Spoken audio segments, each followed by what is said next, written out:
Bismillahirrahmanirrahim. Assalamualaikum warahmatullahi wabarakatuh. Perkenalkan, nama saya Ibtidah Hidayah Batari, NIM 1904030184, kelas Manajemen Bisnis Syariah 4G. Jadi di sini saya akan menjelaskan beberapa materi tentang perekonomian Indonesia. Yang pertama, konsep lingkup perkuliahan perekonomian Indonesia, sejarah perekonomian Indonesia, dan sistem perekonomian Indonesia. Jadi yang pertama itu adalah konsep lingkup perkuliahan perekonomian Indonesia. Mata kuliah ini membahas tentang beberapa aspek tentang perkembangan makroekonomi Indonesia. Pembahasannya didasarkan pada data dan perkembangan variabel makroekonomi Indonesia paling mutakhir, yang meliputi sejarah perkembangan perekonomian, sistem perekonomian, pendapatan nasional, pertumbuhan ekonomi, struktur ekonomi, distribusi pendapatan dan kemiskinan, dan juga kependudukan dan ketenaga kerjaan, serta kesempatan kerja dan pengangguran. Yang kedua adalah sejarah perekonomian Indonesia. Sistem perekonomian Indonesia sudah ada sejak dimulai bangsa Indonesia masih berbentuk kerajaan, di mana pada masa itu masih dilakukan monopoli kekuasaan.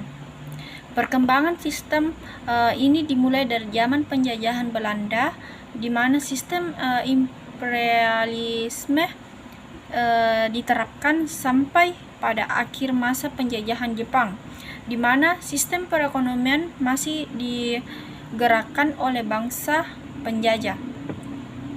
Setelah merdeka, bangsa Indonesia sudah berulang kali mengubah sistem yang dipakai dalam mengatur perekonomiannya. Pada masa Orde Baru, disinilah sistem ini mendapat perubahan yang maju yang dialami Indonesia dari segi kemakmuran rakyatnya. Pada akhirnya, bangsa Indonesia sampai dengan sekarang ini menggunakan sistem perekonomian Pancasila atau kerakyatan, di mana tujuan dari perekonomian adalah tercapainya keadilan sosial bagi seluruh rakyat Indonesia. Dan selanjutnya adalah materi yang ketiga tentang sistem perekonomian Indonesia. Sistem perekonomian Indonesia ada beberapa. Yang pertama, masa demokrasi liberal. Sistem ekonomi ini adalah sistem ekonomi yang pertama yang berlangsung dari tahun 1950 hingga 1957.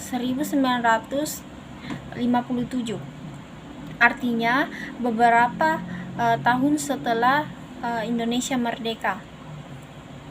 Saat itu perubahan kabinet yang seringkali terjadi pada saat itu berdampak negatif pada lemahnya ekonomi di Indonesia. Yang kedua, masa demokrasi terpimpin. Sistem ekonomi ini adalah sistem di mana ekonomi diatur dan dikuasai oleh pihak negara, baik itu dalam aspek sosial, ekonomi, ataupun politik.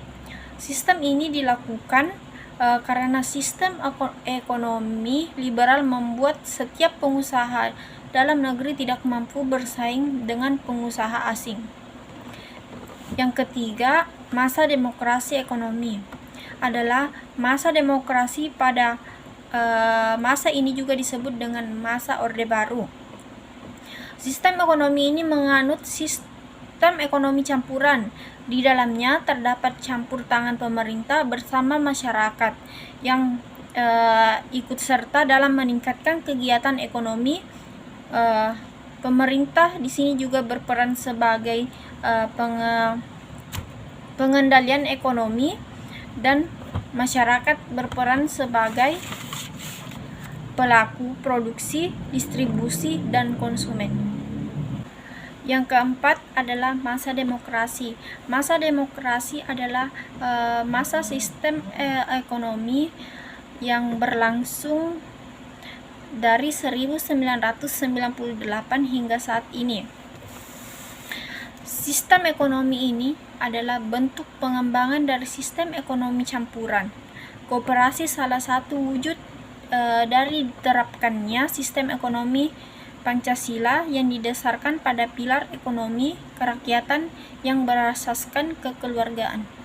Itulah materi yang dapat saya jelaskan.